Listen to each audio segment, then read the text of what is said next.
தஞ்சை மாவட்டம் திருவிடைமருதூர் காவல் சரகத்திற்குட்பட்ட 6 காவல் நிலைய எல்லைப் பகுதிகளில் பறிமுதல் செய்யப்பட்ட 3000 கிலோ தடை செய்யப்பட்ட குட்கா பொருட்கள் டிஎஸ்பி அழகேசன் தலைமையில் எரித்து அளிக்கப்பட்டது. இதுகுறித்த கூடுதல் தகவல்களை நமது செய்தியாளர் விக்னேஷிடம் கேட்கலாம். விக்னேஷ், வணக்கம். தொடர்பான விவரங்கள் என்ன சொல்லுங்க?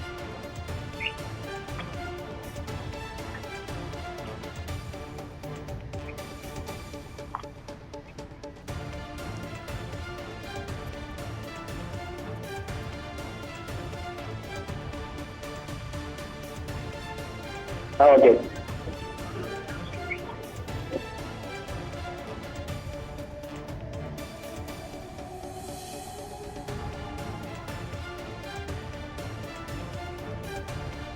விக்னேஷ், வணக்கம். திருவிடைமருதூர் பகுதியில் பறிமுதல் செய்யப்பட்ட 3000 கிலோ குட்கா பொருட்களை டிஜிபி தலைமையில் அளித்திருக்கின்றனர். பற்றிய விவரங்கள் என்ன சொல்லுங்க? பொருட்கள் பறிமுதல் செய்யப்பட்டு 2 ஆண்டுகளாக காவல் நிலையங்களில் வைக்கப்பட்டிருந்த நிலையில் இன்று திருவிடைமருதூரில் உள்ள மயானத்தில் திருவிடைமருதூர் காவல் துணை கண்காணிப்பாளர் அழகேசன் தலைமையில் காவல் ஆய்வாளர்கள் ராஜா, குமார், சத்யா, ராமச்சந்திரன், சிவகுமார், உணவு பாதுகாப்பு அலுவலர் கார்த்திக் உள்ளிட்டோர் முன்னிலையில் பிரம்மாண்ட குழியானது தோண்டப்பட்டு சுமார் 20 லட்சம் மதிப்பிலான 3000 கிலோ எடையுடைய பான் மசாலா, குட்கா, ஆன்ஸ் உள்ளிட்ட பொருட்கள் முற்றிலும் எரித்து அழிக்கப்பட்டன.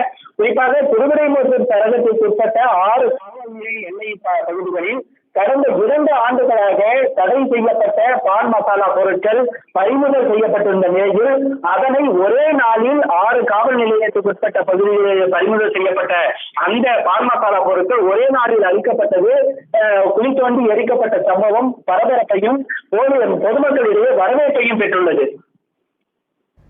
விவரங்களுக்கு நன்றி விக்னேஷ்.